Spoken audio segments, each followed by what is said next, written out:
ఓం శ్రీ గురుభ్యో నమః. హరి ఓం.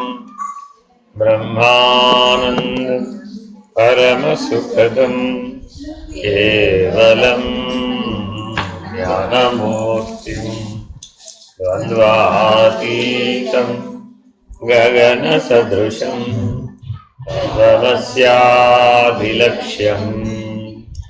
ఏకం నిత్యం విమలమచలం సర్వధీ సాక్షిభూతం భావాతీతం త్రిగుణరహితం సద్గురుం తం నమామి. నమో బ్రహ్మాదిభ్యో బ్రహ్మ విద్యా సాంప్రదాయ కర్తృభ్యో వంశ ఋషిభ్యో మహాభ్యో నమో గురుభ్యః. సర్వోపప్లవరహిత ప్రజ్ఞానఘన ప్రత్యగర్భో బ్రహ్మైవాహమస్మి. అహం పదార్థరహితః సదాశివసమారంభాః వ్యాసశంకరమధ్యమాం అస్మదాచార్యపర్యంతాం వందే గురుపరంపరాం. హరి ఓం. శ్రీ గురుభ్యో నమః. హరి ఓం.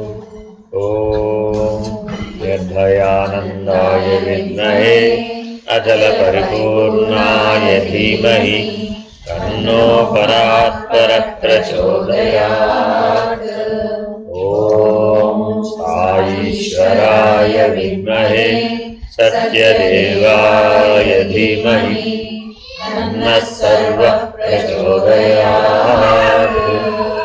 ఓం తత్పురుషాయ విద్మహే మహాదేవాయ ధీమహి తన్నో రుద్రః ప్రచోదయాత్.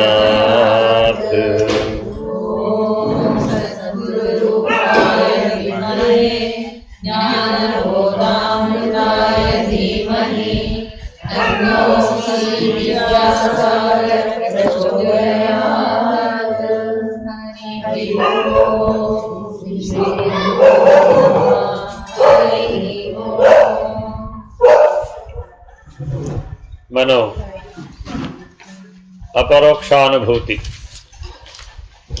ఆదిశంకరులు మానవాళిని ఉద్ధరించబూనుకొని మొట్టమొదట బ్రహ్మసూత్ర భాష్యం చేశారు. 16 సంవత్సరాల వయసులో ఓంకారేశ్వరం దగ్గర వారి గురువుగారు ఎవరండి? గోవింద భగవత్పాదులు. గోవింద భగవత్పాదులు నర్మదా నదీ తీరం నుంచి పిలిచారు కాలడిలో ఉన్న శిష్యుడు. ఎలా రమ్మని? సన్యాసం స్వీకరించి రమ్మని చెప్పారు. అప్పటికింకా శంకరులు బాలశంకరులు మరి సన్యాసం స్వీకరించలేదు. అమ్మని అడిగారు, అమ్మ ఎవరైనా అమ్మలు ఒప్పుకుంటారా సన్యాసం స్వీకరిస్తారంటే? నో, అది బిగ్ నో. అది అప్పుడు ఆయన ఏం చేశారంటే ఒక నాటకాన్ని రచించారు. ఎలాగా? ఏదో అక్కడ నదీ తీరంలో స్నానం చేస్తున్నాడు. ఆ స్నానం చేస్తుంటే మొసలు పట్టుకుంది. అమ్మ మొసలు పట్టుకుంది. ఆవిడ ఒడ్డు మీద ఉంది. రానాయన శంకర అంటుంది ఆవిడ. మొసలు పట్టుకుందమ్మా నేను రాలేనంట అడిగిన. మరి ఏమిటి ఆయన పరిష్కారం అంటే నువ్వు సన్యాసానికి ఒప్పుకో లేకపోతే వదలనంటు. అందులో మనం గ్రహించవలసిన అంశం ఏమిటి? సంసారం అనేది మొసలి వంటిది. మొసలికి గ్రాహకము అని సంస్కృతంలో పేరు. దానికి ఏమైనా పేరండి? గ్రాహకము. మామూలుగా మకరం అని అంటుంటారు, అది వాచ్యార్థం. అదేమిటండి అది? గ్రాహకము. ఒకసారి పట్టుకుందంటే వదిలిపెట్టం. మనల్ని కూడా సంసారం అనేటటువంటి గ్రాహకం పట్టుకోదు, వదిలిపెట్టదు. మరి విడిపించుకోవాలవుద్దా? పొద్దున చెప్పాను మీకు 2 పద్ధతులు. మనం విడవడం ఒక పద్ధతి, అది మని విడవడం ఒక పద్ధతి. మనం విడిస్తే మళ్ళా వచ్చే అవకాశం ఉంది. కాబట్టి ఎప్పుడూ కూడా ఎటువంటి మార్గాన్ని అపేక్షించాలట, ఆశ్రయించాలంటే అదిమన్ని విడిచేటటువంటి పద్ధతి. తల్లి ఏం చెప్పింది? విడిపించుకురా శంకరా, తొందరగా వెళ్ళాలంటు.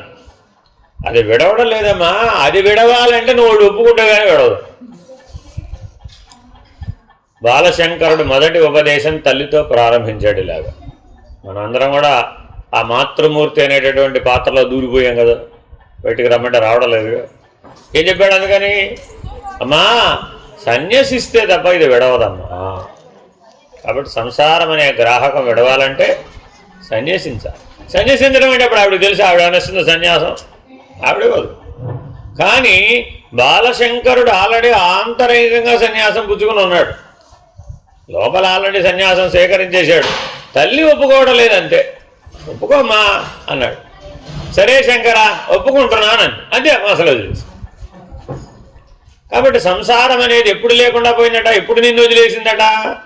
నేను సన్యసించాను అని బహిరంతరములను అనుకోవయ్యా, అలా ఉండు. సన్యసించిన వాడిని సంసారమేమీ చేయదు. ఇది మొదటి పాఠం. బయటకు వచ్చాడు. మరి అప్పుడు సంప్రదాయ రీత్యా గురువు గారు ఇవ్వాలి మరి సన్యాసం, అంతేగాని నేను పుచ్చుకుంటానండి అంటే లాభంలా. ఇప్పుడు వాళ్ళందరూ గృహస్థాశ్రమమే నేనే ఎంపిక చేసుకున్నాను, నేనే చేసుకుంటున్నాను అంటున్నారు. ఒకప్పుడు ఆ అవకాశం లేదు. గృహస్థాశ్రమం కూడా పెద్దలు నిర్ణయించాలి. పెద్దలు నిర్ణయిస్తే వధూవర నిర్ణయం పిన్నలు పాటించేవాడు. ఆ రోజులు వెళ్ళిపోయినాయి అనుకోండి. ఇప్పుడు పిన్నలు ఎంపిక చేసుకున్నారు, పెద్దలు పాటిస్తారు. రివర్స్ అయిపోయింది కేసు. కాబట్టి గృహస్థాశ్రమ ధర్మంలో కూడా లోపం వచ్చేస్తుంది. ఎందుకంటే పెద్దలు నిన్ను ఎప్పుడైతే నడిపిస్తారో అనుభవంతో నడిపిస్తారు. ఎందుకు గురువుగారే సన్యాసం ఇవ్వాలి అంటే ఆయన అనుభవజ్ఞుడు, ఆ మార్గంలో అనుభవజ్ఞుడు. కాబట్టి ఆ పారంపర్యంలో నిన్ను జీవింపచేస్తాడు. ఆయన సహాయం, ఆయన సహకారం ఉంటుంది. కాబట్టి నువ్వు అధిగమించడం సులభమైపోతుంది.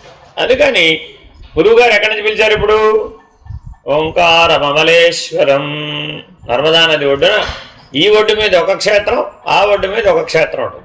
ఓంకారేశ్వరం ఒక పక్క, అమలేశ్వరం ఒక పక్క. ఈ రెండు క్షేత్రాలలో అమలేశ్వరం పక్కన ఉంటుంది గోవింద భగవత్పాదుల యొక్క గుహ. ఆ గుహలో జ్యోతిర్మయ రూపుడై ఉన్నాడు గోవింద భగవత్పాదుడు. ఏ శరీరం ధరించున్నాడు? జ్యోతిర్మయం, తేజశరీరుడై ఉన్నాడు. ఈ భౌతిక శరీరం లేదు, కానీ ఆ గుహ ప్రకాశవంతంగా వెలుగుతోంది. ఆ వెలుగు ఒక్కటే ఉంది అక్కడ. అంటే భగవంతుడు గురువు గారు తన శరీరాన్ని ఎలా నిలుపుకోగలడు? ఆ జ్యోతిర్మయ స్థితిలో నిలుపుకోగలడు. నీకు సహాయం చేయాలంటే ఆ జ్యోతిర్మయ స్థితిలో ఉండి కాలడిలో ఉన్న శంకరుణ్ణి పిలిచాడు. దారి ఎలా తెలియాలండి? మనమైతే ఏం చేసాం ఇప్పుడు? ఆ జీపీఎస్ అండి బాబు, మనకి యంత్రం ఉంది కదా, అందులో కొట్టేశాం.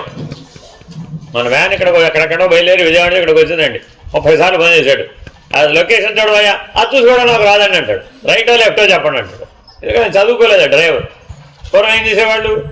అమ్మా కూడా ఎడమా ఎడితిరగాలు చెప్పండి వెళ్ళిపోతాను. నీకు లొకేషన్ పెట్టామంటాం మన విద్య ఇది. అర్థమైందండి? వీడితో ఏం పని లేదండి. ఆయన అక్కడి నుంచి పిలిచారు, సరాసరి వెళ్ళిపోయాడండి. ఎక్కడా శంకర విజయం చూస్తే మీరు ఎక్కడా మధ్యలో ఆగినట్టు కనపడదండి. అది కూడా ఒక పాఠమే. స్వామి నిర్భయానందులు బోధించారు నాకు. ఆయన శంకరులు గురువుని చేరే వరకు మధ్యలో ఎక్కడైనా ఆగారా అని అడిగారు. అందరూ శంకర విజయం చదువుతారండి, కానీ ఈ విషయాన్ని పట్టుకోలేదు. అక్కడ బయలుదేరిన వాడు గురువుని చేరేదాకా మధ్యలో ఏమి లేవా? మరి మధ్యలో ఏం లేవా? మధ్యలో తీర్థాలు, క్షేత్రాలు, గురువులు, మఠాలు, ఆశ్రమాలు ఏం తగలలేదా? అవేమి ఆయన కనపడలే. ఎందుకని? చూపు అక్కడ పెట్టాడు. కాబట్టి గురువుని చేరే వరకు విశ్రమించరాదు. Very very important. దీనికి భాగవతంలో ఒక ఉటంకం ఉంది. కంస మహారాజు శ్రీకృష్ణుని బలరాముని తీసుకురమ్మన్నారు, ధనుర్యాగం పెట్టామని. ఎవరిని పంపారు? అక్రూరుడు అనే మహాత్ముడిని పంపించారు. అక్రూరుడు విష్ణు భక్తుడు, అకుంఠిత విష్ణు భక్త పరాయణుడు. ఎప్పటి నుంచో తప్పిస్తున్నాడు నారాయణ దర్శనం కోసం. వృద్ధుడు. మామూలు వాళ్ళని పంపిస్తే బలరామకృష్ణ వస్తారా? ఎంత తెలివైనవాడు చూడండి కంసుడు. రాక్షసుడే అయినప్పటికీ, దుర్మార్గుడే అయినప్పటికీ, శ్రీకృష్ణుని హతం చేయడానికి ఎన్ని ప్రయత్నాలు చేసిన వాడు అయినప్పటికీ పంపించింది ఎవరిని పంపించాడే అంటే మిగిలిన వాళ్ళు వెళ్తే వాళ్ళు రారయ్యా. అక్రూరుణ్ణి ఓ వరం అడిగాడండి కంసుడు. నాకు వరం ఇవ్వాలండి మీరు మహానుభావ అన్నాడు. ఏం కావాలన్నాడు చూడండి. విష్ణు భక్తుడు భగవంతుడు వరం ఇవ్వడం కాదు, భక్తుడే వరం ఇవ్వగలిగాడు. అర్థమేనండి. నేను ధనుర్యాగాన్ని సంకల్పించాను, ఫలానా రేపల్ల వెళ్ళి అక్కడున్న బలరామకృష్ణుల్ని నువ్వు తీసుకుని రావాలి. ఈ పని వేరే వాళ్ళకు చెప్పలేను నేను, వేరే వాడు వెళ్తే వాడు రారు, కాబట్టి మీరే వెళ్ళి వారిని ఒప్పించి తీసుకుని రావాలి అని వరం అడిగాడు. భక్తుడు వరం ఇచ్చాడు, రాక్షసుడు అలాగే అన్నాడు అంతే ఆయన. అలాగే ఎందుకన్నానా అని తర్వాత మదన పడతాడు. ఎందుకని ధనుర్యాగం దేనికి సంకల్పించారు? హతమార్చాలని. మరి ఇవన్నీ ఆయనకి తెలీదా? తెలుస్తుందిగా. అయ్యయ్యో చిన్నపిల్లలే, వాళ్ళని పిలిచాడే, వాళ్ళని నేను ఇప్పటికి ఎన్నోసార్లు ప్రయత్నం చేశాడు, ఇది ఆఖరి ప్రయత్నంగా పిలుస్తున్నట్టున్నాడు, అక్కడ మరణ కారణాలు ఎన్నో కనబడుతున్నాయి, మరి నన్ను పంపిస్తున్నాడే దీనికి ఆహ్వానంగా, ఏదో దైవలేలా అనుకున్నాడు, బయలుదేరి ఆగలేదండి, వరం ఇచ్చేసాడుగా. మరి భక్తుడు కూడా వరం ఇచ్చిన తర్వాత మాట తప్పడు. భగవంతుడు ఎలా చెప్తాడు? ఆలోచించండి. అంటే భగవంతుడిని అనుసరించి జీవించే భక్తుడు ఎప్పుడు భగవంతుడు ఎలా ఉంటాడో అవే లక్షణాలతోటి నువ్వు ఉండాలి. నిన్ను చూస్తే భగవద్ దర్శనం కలగాలి, అలా ఉండాలట భక్తుడు. ఇది బాబావారి వాక్యం. అర్థమైందండి. మిమ్మల్ని చూస్తే మీరు కనపడకూడదట. ఎవరు కనపడాలి? మీరు ఆశ్రయించారే ఆ భగవంతుడు, ఆ సద్గురుమూర్తి కనపడాలి. ఇదే మాట స్వామి నిర్భయానందలు చెప్పారు. నాయన నిన్ను చూస్తే నువ్వు కనపడకూడదు ఆయన. నీకు జ్ఞానాన్ని ఇచ్చినటువంటి మహానుభావుడు ఎవరో ఆ సద్గురుమూర్తి నీలో కనపడాలి. చూసేవాళ్ళకి నువ్వెప్పుడు కనపడకూడదు. ఎవరు కనపడాలి? ఆ భగవంతుడు, ఆ పరమాత్మ. అందరికీ మొదటి గురువు ఎవరు? ఈశ్వరో గురురాత్మేతి మూర్తిభేద విభాగినే. ఎంతమంది గురువులు లేరాయి బాబు? అందరి హృదయాలలో ఉన్న ఈశ్వరుడే గురువు. కాబట్టి నువ్వెవరికి చెప్తున్నావు? నువ్వెవరికి చెప్పడంలే. Very very important. నేను నీకు చెప్తున్నాను అనుకుంటాను, నేను నీకు చెప్పడంలే. ఎవరు చెప్తున్నారు? నాలో ఉన్న ఈశ్వరుడు నీలో ఉన్న ఈశ్వరుడితో మాట్లాడుతున్నాడు, అంతే. వేరే ఇంకేం లేదు. డైరెక్ట్ స్పీచ్ ఇది. అందుకని చూడండి, ఎక్కడా కూడా గౌరవించే మాటలు ఉండవండి. ఏకవచనంలో సంబోధన ఉండదు భగవంతుడి దగ్గర. ఏంటయ్యా స్వతంత్రత ఉంటుంది అన్నమాట అక్కడ. ఎందుకని? ఈశ్వరుడితో మాట్లాడుతున్నాడు, హృదయంతో మాట్లాడుతున్నాడు. అక్కడేమి మధ్యలో అడ్డుతెరలు లేవు. అర్థమైందండి. అక్కడ దానిని అగౌరవవాచకంగా చూడకూడదు. అర్థమైందండి. సరే, అక్రూరుడు బయలుదేరాడు. ఇంతలో సంధ్యాకాలం అయింది. మరి ఆ రోజులో అందరూ సంధ్యా సాధన చేసేవాళ్ళు కదా. వెళ్ళి సంధ్యావందనం చేయడానికి స్నానానికి వెళ్ళాడు. నదిలో మునిగాడు. మునగంగానే పాలకడలిలో శయనించినటువంటి మహావిష్ణువు యొక్క దర్శనమే. అప్పటికి ఎన్ని సంవత్సరాల నుంచో తపస్సు చేస్తున్నాడు ఆ దర్శనం కోసం, కానీ అది అవ్వలేదు. ఇప్పుడు కృష్ణ దర్శనం కోసం బయలుదేరాడు. మధ్యలో స్నాన సంధ్యలు ముగించుకోవడానికి అందులో మునిగితే ఆ నదిలో మునగగానే దర్శనం కనబడి నా భ్రాంతి అనుకున్నాను. నేను ఇన్నేళ్ల నుంచి తపస్సు చేస్తుంటే కనపడలేదు, కానీ ఇదేదో నా భ్రాంతి, కళ అయి ఉంటుంది, మనో విభ్రాంతి అయి ఉంటుంది అని మళ్ళా మునిగాడు. మళ్ళా కనపడింది. ఓ, మొదటిసారి మునిగితే కనపడలేదు, మళ్ళీ రెండోసారి కూడా కనపడింది. సత్యమే అయ్యి ఉండవచ్చేమో. రెండోసారికి ఈ మాట అన్నాడు. సరే, మళ్ళా మూడోసారి మునిగాడు, మళ్ళా కనపడ్డాడు. సత్యమే. అందుకని సత్యం సత్యం పునఃసత్యం భవతు. 3 సార్లు ఏదైనా చెప్పామంటే, 3 సార్లు ఏదైనా కలిగిందంటే ఒకే నిర్ణయం, అది సత్యమే. మెలకువలోనూ సత్యమే, కలలోనూ సత్యమే, సుషుప్తిలో కూడా సత్యమే. ఆ సత్యం నీ త్రిపుటి చేత మారదు. సత్యం త్రిపుటికి అతీతమైనటువంటిది అనేటటువంటి అనుభవ నిర్ణయం అక్రూరుడికి కలిగింది. ఇంకా కృష్ణ దర్శనం జరగలే, కానీ ముందేం జరిగిపోయింది? తాను ఉపాసించేటటువంటి మహావిష్ణు దర్శనాన్ని పొందేశాడు. ఇప్పుడు ఆ ఆనందంతో వెళ్ళాడు. అంతకుముందు ఎలా వెళ్ళాడు? అయ్యో ధనుర్యాగానికి పిలుస్తున్నానే దుఃఖంతో వెళుతున్నాడు. ఇప్పుడు ఎలా వెళ్ళాడు? భగవద్ దర్శనం అనే ఆనందంతో వెళ్ళాడు. వెళ్ళి కృష్ణ దర్శనం చేశాడు. సరాసరి వెళ్ళి చేసేటప్పటికి అక్కడ కృష్ణుడు కనపడలేదు, సాక్షాత్ మహావిష్ణువు కనపడ్డాడు. ఎందుకని ఇక్కడ ఆల్రెడీ ఆ భగవద్ దర్శన ప్రభావం ఉందిగా, హృదయం పరిపక్వమైంది కదా. ఆ పరిణతితో వెళ్ళి చూసేటప్పటికీ అక్కడ కృష్ణుడు కనబడలేదు. కృష్ణుని యొక్క అవతార తత్వమైనటువంటి నారాయణుడు మహావిష్ణు దర్శనం పొందాడు అక్రూరు. అలా పొందిన వాళ్ళు దేవకీ వసుదేవులు పుట్టక ముందు, కృష్ణుడు పుట్టక ముందే వారికి దర్శనం ఇచ్చాడు. ఎలాగా? మహావిష్ణువుగా. అలా వాళ్ళ తర్వాత పొందిన వాళ్ళు ఎవరంటే అక్రూరుడు. అర్థమైందండి? యశోద విశ్వరూపం విరాట్ రూపం నోటిలో దర్శించింది, కానీ సాక్షాత్ మహావిష్ణువే అనే నిర్ణయం ఆవిడ కలగల. అందుకని వాడికి సందేహం, కలయో వైష్ణవమాయయో, సాక్షాత్ విష్ణువే అనొచ్చుగా, వైష్ణవమాయను ఎందుకు అనాలి? ఆవిడ ఒక్కసారే చూసింది. ఆయన నోరు తెరిచాడు, ఒక్కసారే చూశాడు. అక్రూరుడు 3 అటెంప్ట్లు చేశాడు. వాడు ఇప్పుడు కూడా ఏం చేయాలి? 3 అటెంప్ట్ చేయాలి. మెలకువలోనూ ట్రై చేయాలి, కళలోనూ ట్రై చేయాలి, సుషుప్తిలో కూడా ట్రై చేయాలి. కాబట్టి సాధన ఎప్పుడు చేయాలి? భగవద్ దర్శనం ఎప్పుడు చేయాలి? ఇప్పుడు త్రిపుటిలో.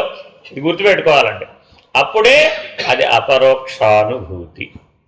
త్రిపుటికి ఆవల అపరోక్షం, త్రిపుటికి ఈవల ప్రత్యక్షం పరోక్షం. 2 ఉంటాయి ఇక్కడ, ద్వంద్వాలు ఉంటాయి. త్రిపుటికి ఈవలంతా ద్వంద్వానుభవాలు ఉంటాయి, త్రిపుటికి ఆవల అపరోక్షం. అర్థమైందండి? వ్యక్తం అవ్యక్తం 2 ఉన్నాయా లేదా? ద్వంద్వానుభవం. ఆవల మూలా ప్రకృతి, మూల ప్రకృతి రవ్యక్త వ్యక్తావ్యక్త స్వరూపిణి అంటున్నావుగా మరి. కాబట్టి ఆవిడ ఎక్కడుంది? ఆవిడ కూడా అవతలే ఉంది రఘు, ఆవిడ రాధాదేవి. కానీ అక్కడ మీరు చూడండి, ఆవిడ యొక్క స్పర్శ మీకు ఎక్కడ పడితే అక్కడ మహాభారతంలో కానీ ఇంకో చోట కానీ కనపడదు. రాసపంచాధ్యాయి అనేటటువంటి తత్వగ్రంథంలోనే బాగా కనపడదు. అందుకని రాధాతత్వాన్ని తెలుసుకోవాలి అంటే రాసపంచాధ్యాయి అధ్యయనం చేస్తే తప్ప తెలియదు, రాధా దర్శనం చేసిన వాళ్ళకే తెలుసు. ఆవిడికి రూపం లేదు, రాధాదేవికి రూపం లేదు అసలు. ఆవిడ మూల ప్రకృతి కదా, మూల ప్రకృతికి రూపం ఎలా ఉంటుంది? ఉండదు కదా. శ్రీమన్నారాయణకి ఎన్ని చేతులు?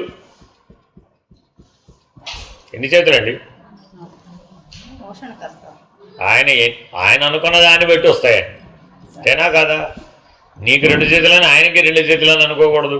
లేదు ఫోటోలో చూసావు కదా చతుర్భుజాలు ఉన్నాయని, శంఖచక్రాలు ధరించాడని, అంతే కదా. మరి మనం ఏదో ధ్యాన శ్లోకం రాసుకున్నాం కదా, శాంతాకారం భుజగశయనం పద్మనాభం సురేశం, రాసుకున్నావా లేదా? ఇది కూడా ఒక దర్శనమే, సగుణ సాకార దర్శనం అంటారు. ఈ దర్శనాన్ని ఏమంటారు? సగుణ సాకార దర్శనం. ఇది కూడా ఉపయోగమే, ఉపయుక్తమే, అంతేనా కదా. ఇప్పుడే పుట్టిన పిల్లవాడు ఉన్నాడమ్మా, తల్లి రూపం లేకుండా కనబడితే గుర్తుపట్టగలుగుతాడంట, ఇది కాదుగా, అంతేనా కదా. మరి ఆ పిల్లవాడికి సగుణ సాకారమై తల్లి సహాయం అందాలా వద్దా? Very very important. ఎదిగిన తర్వాత నీకేం తెలియదు పో అంటాడు, అది వేరే విషయం. పిల్లలు అదనంగానే నీకేం తెలియదు పో అని చెప్పేది ఎవరిని? అంతే, ముందు ఆవిడతోనే మొదలు. నాకన్నీ తెలుసు, నీకేం తెలియదు పో అంటాడు తల్లి దగ్గర. అప్పటితో ఏమైపోయింది? ఆవిడ యొక్క సగుణ సాకార సహాయం పక్కకు పోయింది.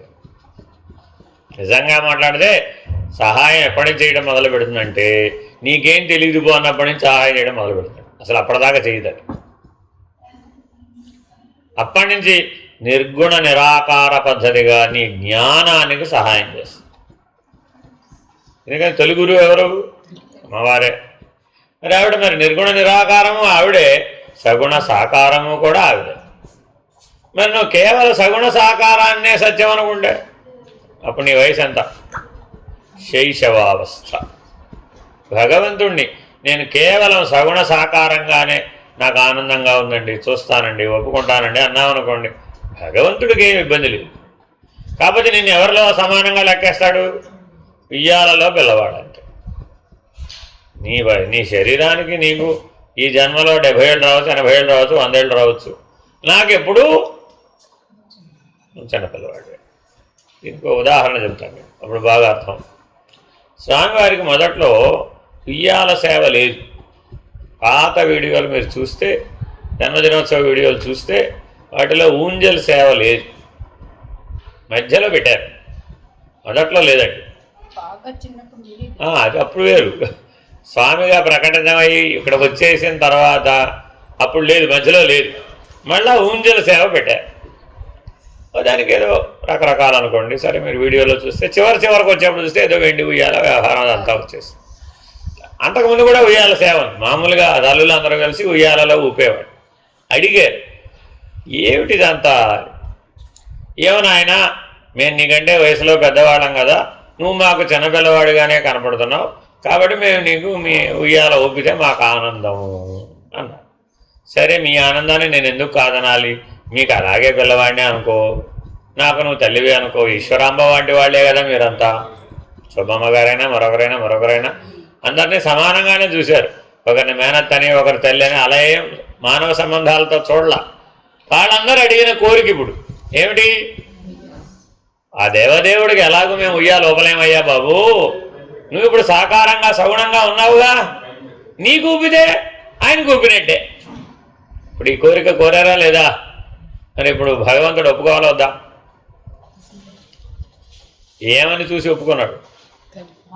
వాళ్ళేమో 80 ఏళ్ళ వాళ్ళు అని అడిగారు అనుకున్నారు, కానీ ఆయన దృష్టిలో వాళ్ళ వయసు ఎంత? శైశవావస్థ, సంవత్సరం లోపల పిల్లలు అడిగారు. సరేలే అంటే పోయింది ఉంది అనుకున్నాడు. అంతే. భగవద్ దృష్టిని అర్థం చేసుకోవాలట.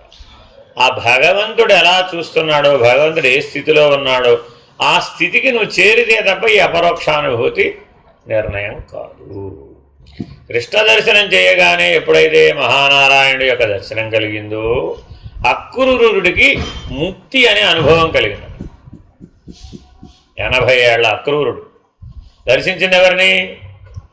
8 ఏళ్ల బాలకృష్ణుడు. అంతేనా కదా? మరి అప్పటికైనా గురుకుల ప్రవేశం కూడా లేదు, విద్యాగంధం కూడా లేదు. తెలుసా మీకు? శ్రీకృష్ణుడు మనలాగా చిన్నప్పుడే బడికెళ్ళి పాఠం చదువుకోలే. ఇప్పుడు చదువుకోలేదు. శ్రీకృష్ణుడు కూడా చదువుకోలే. కేవలం సంవత్సర కాలమే సాందీపని వద్ద గురు శుశ్రూష చేశాను. విద్యాభ్యాసం చేయలే, గురు శుశ్రూష చేశాను అంతే.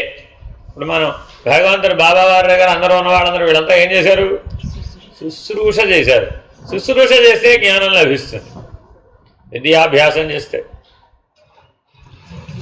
ఏది అభ్యాసం చేస్తే అదే కదా లభించేది. శుశ్రూష చేస్తే విద్య యొక్క అంత్యమైనటువంటి లక్ష్యమైనటువంటి జ్ఞానం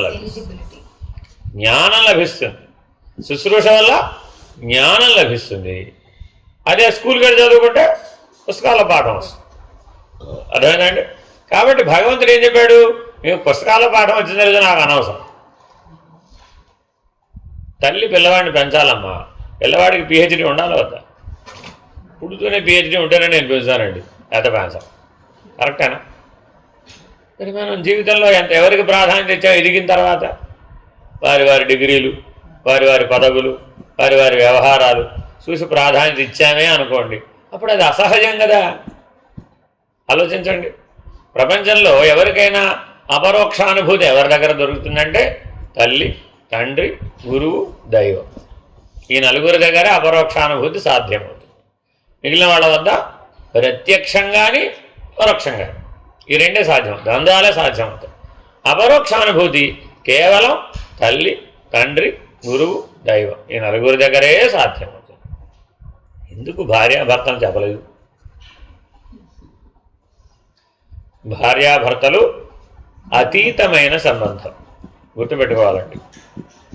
వాస్తవానికి భార్యాభర్తలు, అందుకే మనవాళ్ళు సనాతన ధర్మంలో నేను నిర్ణయించుకున్నానన్నదానికి ఏ ప్రాధాన్యత లేదు. నువ్వు నిర్ణయించుకోవడం నువ్వెవరు అసలు. Without God's will you can do nothing. భగవత్ సంకల్పం లేకపోతే నీ వలన ఆఖరికి గడ్డిపు కూడా మొలవదు, గడ్డిపోత కూడా మొలవదు, ఎండుటాకు కూడా ఎగరదు. అర్థమేనండి? మానవ సంకల్పం యొక్క ప్రభావం ఏంటంటే ఎండుటాకును గాల్లో ఎగిరించాలన్న వీలు కాదు. అదే భగవత్ సంకల్పం మేరకు అనంత విశ్వం గిరగిరా తిరిగిపోతుంది. ఆ సంకల్ప శక్తి యొక్క ప్రభావమేమో విశ్వాన్ని తిప్పగలిగేటటువంటి సామర్థ్యం కలిగింది. మన సామర్థ్యం ఎంతంటే ఒక ఎండుటాకును గాల్లోకి లేపలేనంత సామర్థ్యం. కానీ ప్రతి వాళ్ళు తమ గురించి తాము ఏమనుకుంటారు? నేను అనుకున్నానండి అయిపోతుంటాయండి. అబ్బా అనుకున్నాను అయిపోతాయా? ఎలాగో దేవుడు ఆట నీ ద్వారా ఆడాలనుకున్నాడు అంతే. కట్ పుత్తలి అంటారు అనమాట ఉత్తరాజు అంటే తోలు బొమ్మ అంటే వారి చేతి అంతేగా. మరి జంత్రగాడు బొమ్మలను భగవద్గీతలో చెప్పాడు, జంత్రగాడు బొమ్మలను ఆడించు రీతిగా ఈ సృష్టిని నేను ఆడిస్తున్నాను, నేను సూత్రధారినే కానీ పాత్రధారిని కాదు. మరి ఇప్పుడు అక్రూరుడికి మహావిష్ణువు యొక్క దర్శనం ఎప్పుడైతే అయిందో బంధరాహిత్యం కలిగినాడు. వ్యాస భాగవతంలో ఉందండి ఈ మాట. దర్శన మాత్రం చేత ముక్తుడైనటువంటి వాడు అక్రూరుడు. మనకెంతో ఆదర్శం ఉంది. మనం భగవద్ దర్శనం ఇప్పుడు ఎన్నిసార్లు చేసి ఉంటాం? ఎన్నిసార్లు దేవాలయానికి వెళ్ళాం, ఎన్నిసార్లు నిలయానికి వెళ్ళాం, ఎన్నిసార్లు సద్గురు క్షేత్రాలకు వెళ్ళాం, అరుణాచలం వెళ్ళాం, ఏదో కాలడి వెళ్ళాం, లేదు మరో చోటుకి వెళ్ళాం, శంకర మఠాలకు వెళ్ళాం, ఇలా ఎన్నో ఎన్నో జ్యోతిర్లింగ దర్శనాలు చేశాం, ఎన్నో శక్తిపీఠాల దర్శనం చేసి ఏం కలగాలట? దర్శన మాత్రం చేత ముక్తి కలగాలి. Very very important. దర్శనం అనేది అపరోక్షానుభూతికి సంబంధించింది. ప్రత్యక్ష ప్రమాణం కానీ పరోక్ష ప్రమాణానికి కానీ సంబంధించినది కాదు. కాబట్టి ఈ అపరోక్షానుభూతి అనేటటువంటి ప్రకరణ గ్రంథం చదవాలి అంటే మీరు అక్రూరుని వంటి జీవితాన్ని జీవించిన వాళ్ళు అయితేనే ఈ ప్రకరణ గ్రంథం చదవడానికి అర్హులు అని శంకర భగవత్పాదులు దీనికంటే ముందు ఆత్మబోధ, తత్వబోధ, వేదాంత డిండిమం, మూడోది ఏంటండి వేదాంత డిండిమం, ఆ 3 ప్రకరణ గ్రంథాలు చెప్పిన తర్వాత అపరోక్షానుభూతి చెప్పారు. అర్థమైందండి? దీని తర్వాత కూడా ఇంకోటి చెప్పారు, అది దృగ్దృశ్య వివేకం. అర్థమైందండి? ప్రకరణ గ్రంథాలు ఎన్ని ఇప్పుడు? ఆత్మబోధ, తత్వబోధ, వేదాంత డిండిమము, అపరోక్షానుభూతి, దృగ్దృశ్య వివేకం. ఈ 5 ప్రకరణ గ్రంథాలు ఎవరైతే సాంగంగా గురుముఖత అధ్యయనం చేస్తారో వాళ్ళకి అద్వైతం కరతలామలకంగా ఉంటుంది. కరతలామలకం అంటే ఆ చేతిలో ఉసిరికాయ, కరతలం ఇది, చేతిలో ఉసిరికాయ పెట్టాం. ఇప్పుడు ఈ ఉసిరికాయ చూడడం ఈజీ అయినా కాదా? తెలుసుకోవడం ఈజీ అయినా కాదా? సులభమైనా కాదా? అద్వైతం ఇలా ఉంటుంది. చాలామంది అద్వైతం చాలా కష్టం అంటారా లేదా? కానీ అద్వైతం అనేది చేతిలో ఉసిరికాయలు, మిగిలినవే కష్టం. అదేనండి, కష్టాలన్నీ మిగిలిన వాటిలో ఉంటాయి కానీ అద్వైతంలో ఏముండదండి. ఎందుకని? అద్వైతం అంతా రహస్యం లేకుండా చెప్పేస్తుంది. అద్వైతంలో అబ్బో ఇది నువ్వు తెలుసుకోకూడదండి, ఇది విచారించకూడదండి, ఇది నువ్వు చదవకూడదండి, ఇది నువ్వు చూడకూడదండి, ఇది నీకు పనికిరాదండి, అలా చెప్పదు అద్వైతం. అందరికీ ఓపెన్గా చెప్పేస్తుంది. ఎందుకని? ఆకాశాన్ని ప్రకాశాన్ని తెలుసుకోవడానికి అడ్డే ఉంది అక్కడ. ఆకాశం రహస్యం, సూర్యుడు రహస్యం అన్నారు. ఎట దాస్తావు? ఎవరైనా ఆకాశాన్ని ప్రకాశాన్ని దాచగలరా? అందుకని ఎవరైనా రహస్యం అన్నారనుకోండి, వెంటనే అప్పుడు ఏం తెలుసుకోవాలి? ఓహో వారు అద్వైతం కాదురా బాబు. ఏదైనా సరే ఇది రహస్యం అన్నారనుకోండి, మానవుడికి ఆ రహస్యాన్ని తెలుసుకోవాలనే ఉత్సాహం, ఉత్సుకత కలుగుతుంది. చూడండి, మీరు కావాలంటే పిల్లాడికి తల్లి చెప్తుంది, అది మాత్రం ముట్టుకోమాక అంటుంది. వాడేం చేస్తాడు? ఇటు తిరగగానే తెలుసుకోవాల్సింది అందులో ఉందన్నమాట అని ఆ డబ్బా మీద వేసుకుంటాడు. ఆ పై వాడికి అన్నది కదా. మరి అప్పుడేమవుతుంది? ఆ డబ్బాలో లడ్డూలన్నీ నేల మీద. ఇప్పుడు పని ఎవరికి పెరిగింది? అంతేనా కాదా? అందుకని తల్లి ఏం చేస్తుంది? వాటిని ఆకర్షించేవండి వాడికి అందుబాటులో పెడుతుంది. చూడండి, అయినా పెట్టదు. ఎందుకని? తింటే తిన్నాడు, ఏమవుతుంది? అంతే కదా, పర్వాలేదు. కాబట్టి భగవంతుడు అందరికీ అందుబాటులో ఉండేటటువంటి తల్లి, తండ్రి, గురువు, దైవం. కాబట్టి ఈ నలుగురు వద్ద మీరు అపరోక్షానుభూతిని పొందగలిగిన నాడే మీ జీవితం ధన్యమవుతుంది. చాలామంది ఏమనుకుంటారంటే అపరోక్షానుభూతి అయితే అరణ్యంలోకి వెళ్ళి తపస్సు చేయొచ్చు. అందరూ ఏమనుకుంటారు? అద్వైత స్థితి కలగాలంటే ఏం చేయాలండి? ముందు అరణ్యం ఎక్కడుందో కదా. ఓ నైమిషారణ్యానికి వెళ్దామా, లేకపోతే అడయారు అరణ్యానికి వెళ్దామా, లేదంటే కింద ఎక్కడో శంకర భగవత్పాదులు అక్కడక్కడ తపస్సు చేశారు కదా, ఆ హటకేశ్వరానికి వెళ్దామా, లేదంటే శ్రీశైలం అడవులకు పోదామా, ఇలా ఏమిటో అరణ్యాలు వెతుక్కోవడమే సరిపోతుంది జీవితం అంతా. ఎందుకని? ఇంతకీ అద్వైత సిద్ధి కోసం. చేతిలో ఉసిరికాయ కోసం అక్కడికి పోవడం ఎందుకు? ప్రపంచంలో ఎక్కడైనా నైమిషారణ్యంలో ఉసిరికాయ లేకపోతే మిగిలిన ఉసిరికాయలు కావు. కరెక్టేనా? ఎక్కడైనా ఉసిరికాయ, ఎక్కడైనా భగవంతుడే. కాబట్టి దానికోసం మీరు అరణ్యానికి వెళ్ళక్కర్లేదు.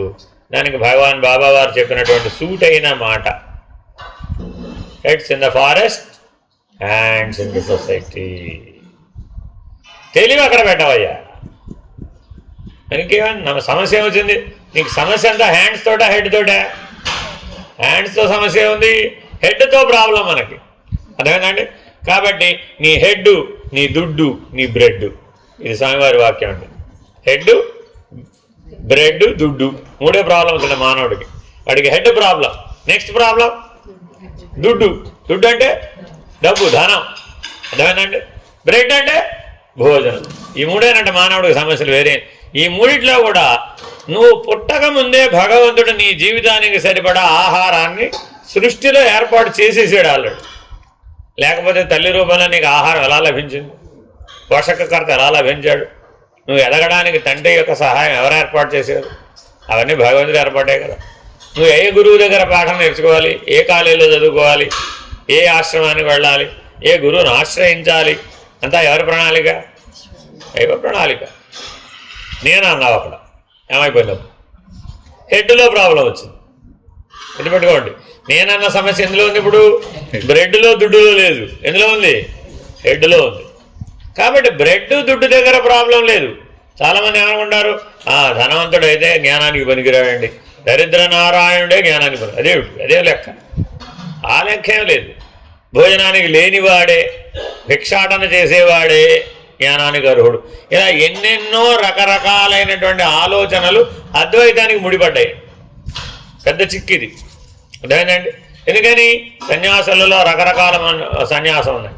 కుటీచక, బహుదక, దండి, అందులో ఏకదండి, త్రిదండి, హంస, పరమహంస. 6 రకాలైనటువంటి సన్యాసులు ఉన్నారండి భారతదేశంలో. మరి వీళ్ళందరూ రకరకాల ఆశ్రమ ధర్మాలని, రకరకాల ఆచరణ విధానాలని పాటిస్తారు. అలా ఉంటేనే అద్వైతం వస్తుంది, లేకపోతే రాదు అనేటటువంటి పరిమిత దృక్పథం. ఇది కూడా పరిమితే. అర్థమైందండి? ఆశ్రమం అనే పరిమితికి లొంగిపోయాడు. పరమానంద శిష్యుల కథలో నెయ్యికి గిన్నె ఆధారమా, గిన్నెకి నెయ్యి ఆధారమా? ఏం చేయాలి ఇప్పుడు? అంటే చేయలా పట్టుకుని గిన్నెట తిప్పాలి. ఏమైపోయింది? ఎంత నాలుగు ఇట్లా పట్టుకుని చేయటం కుదరదట. మన కూడా ఇదే. అర్థమైందండి? వలకపోసుకుంటే కానీ నెయ్యి గిన్నెకి నెయ్యి ఆధారం, గిన్నె ఆధారం. ప్రధానమేది ఇప్పుడు? ఘృతం. ఎందుకని అది అమృతస్వరూపం. ఆ ఘృతం ఏమిటండి? అమృతస్వరూపం. మరి పాలలోంచి, పెరుగులోంచి, వెన్నలో నుంచి 3 దాటి అగ్ని సంస్కారంతో పునీతమై అది ఘృతమైంది. ఊరికే అమృతం అవ్వలేదండి అది. చూడండి, పాలు ఏం చేశాం? క్షీరే సర్పిరి వాఖిలే ఆత్మబోధలో చెప్పారు. ఆయన భగవంతుడు ఎలా ఉన్నాడు? పాలలో వెన్నవలే ఉన్నాడు. డైరెక్ట్గా పొందొచ్చుగా, అలా కుదరదు. కాబట్టి పాలకు కూడా మొదట అగ్ని సంస్కారం కాచాల్సిందే. తర్వాత ఉపదేశమనే, గురు ఉపదేశమనే, గురు శుశ్రూష అనే తోడు పెట్టవలసిందే. పెడితే పాలు కాదు, అది పెరుగు. ఒకసారి పెరుగైన తర్వాత పాలు చేయించి చూడదాం.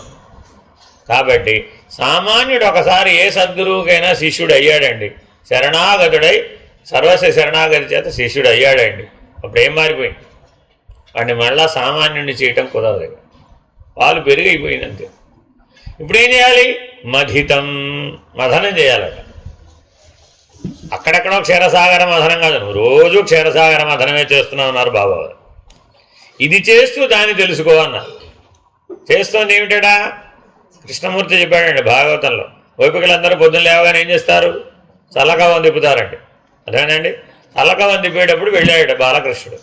ఏం చేస్తున్నావమ్మా అన్నాడు. యశోద ఏం చెప్పింది? నీకోసమేనన్నా వెన్న తీస్తున్నాను అన్న. కాదమ్మా, క్షీరసాగర మథనం చేస్తున్నావమ్మా అన్నాడు. అదేమిటి? ఆయనకేమో క్షీరసాగర మథనం ఎలా కనబడింది, ఈవిడికేమో చల్లకవ్వం ఎట్లా కనబడింది? అంటే ప్రత్యక్ష పరోక్ష ప్రమాణాల మధ్యలోనే ఉండిపోయినప్పుడు స్థూలమైనటువంటి సృష్టి, స్థూలమైన వ్యష్టి రెండు ఉన్నాయి ఇక్కడ.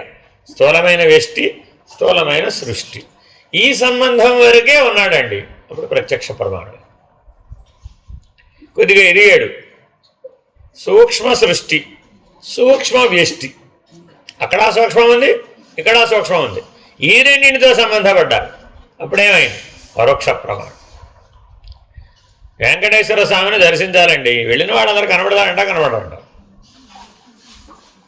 రోజు 1,00,000 మంది దర్శనం చేసుకుంటారు కదా, వెళ్ళిన వాళ్ళందరికీ వెంకటేశ్వర స్వామి దర్శనం అయినట్టేనా కానట్టేనా? అవునట్టా కానట్ట? మనం కూడా వెళ్ళాం కదా జీవితంలో. అయినట్టా కానట్టా? ఏమో. ఎప్పుడైనట్టు? సూక్ష్మంలో సంబంధపడితే. అప్పుడేమైంది? పరోక్షం. ఇక్కడున్నా అవుతుంది. అప్పుడు అక్కడికే వెళ్ళక్కర్లా. గుర్తుపెట్టుకోవాలండి. భగవంతుడు ఎప్పుడూ ఉన్నాడు, సద్గురు ఎప్పుడూ ఉన్నాడు. భగవాన్ బాబావారు ఉన్నారా లేరా? ఇప్పుడు స్థూల దృష్టికి లేదు. గుర్తుపెట్టుకోవాలండి. స్థూల దృష్టికి ఎవరు ఉండరు, నువ్వు ఉండవు, నేను ఉండను. అవన్నీ ఎప్పుడైనా బొమ్మలు పడిపోయేవే. ఇవన్నీ బొమ్మలండి బాబు, వేరే ఇంకేం లేదు. ఆడించేవాడు వేరే ఉన్నాడు. బొమ్మలు పడిపోతాయి, బొమ్మలు టైం అయిపోయినా పడిపోతాయి. కాబట్టి స్థూల దృష్టికి ఎవరైనా ఉండొచ్చు, లేకపోవచ్చు. అక్కడ రెండు ఉన్నాయి, ఉండటం లేకపోవడం. అదే సూక్ష్మ దృష్టితో చూస్తే సమిష్టి సూక్ష్మం, వ్యష్టి సూక్ష్మం సంబంధపడ్డాయి. అప్పుడు చైతన్యగతమైన సంబంధం ఏర్పడింది. ఆ చైతన్య దృష్టితో చూస్తే అయ్యో ఎప్పుడు దర్శనమే, తలచిన వెంటనే దర్శనం, కోరిన వెంటనే దర్శనం. అర్థమైందండి?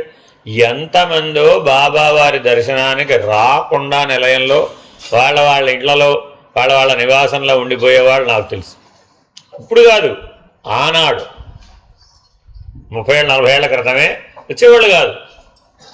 వెళ్ళి అడిగితే మాకు ఇక్కడే దర్శనం. ఏంటమ్మా దర్శనం? మాకు ఇక్కడే దర్శనం. అక్కడికి వచ్చి మీరు స్థూలంగా చూస్తున్నారు, మాకు సర్వగా ఇక్కడే దర్శనం. మాకు అక్కడ దాకా రావడం ఎందుకు అనేవాడు. ఎక్కడ ఉండేవాడు తెలుసా? ఆ చివరి షెడ్లో ఉండేవాడు. చెట్టు చివర ఉండేవి, మామూలు షెడ్లు ఉండేవి.